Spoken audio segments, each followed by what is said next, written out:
aujourd'hui on teste pour vous le bike park au Markstein. On a rendez-vous avec Hugo pour récupérer un vélo pour Margot et puis ensuite on va voir ce que ça donne sur les pistes.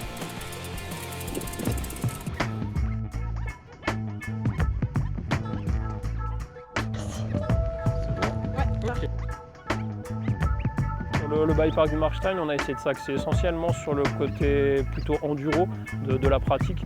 Alors pour ceux qui ne connaissent pas trop l'enduro, l'idée c'est de pouvoir monter en vélo. Alors là on profite de la remontée mécanique du téléski, mais de descendre par des pistes qui se rapprochent le plus possible des sentiers qu'on retrouve en forêt. Quelque chose de relativement naturel, avec un peu de saut ou un peu de mouvement de terrain par endroit, mais pas forcément des gros sauts ou pas forcément des passerelles ou des choses comme ça. Et l'idée c'est d'avoir des pistes les plus naturelles possibles. L'objectif c'est de s'orienter plutôt vers un public familial. C'est l'avantage aussi des tracés enduro, c'est des pistes qu'on peut pratiquer avec pas forcément autant de niveau technique qu'une piste de descente par exemple. Donc même un débutant pourra se faire plaisir et se mettra moins en danger que sur certaines pistes de descente. La vitesse est moins importante, les obstacles sont moins hauts. L'autre gros avantage c'est aussi au niveau du matériel.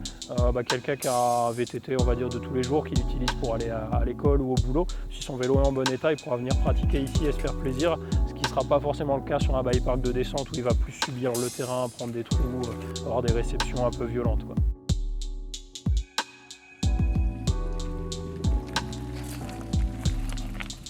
Alors, Parfait, super.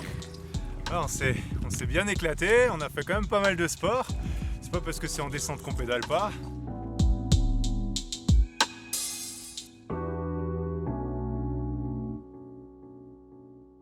Tout à l'heure on l'a bien mérité.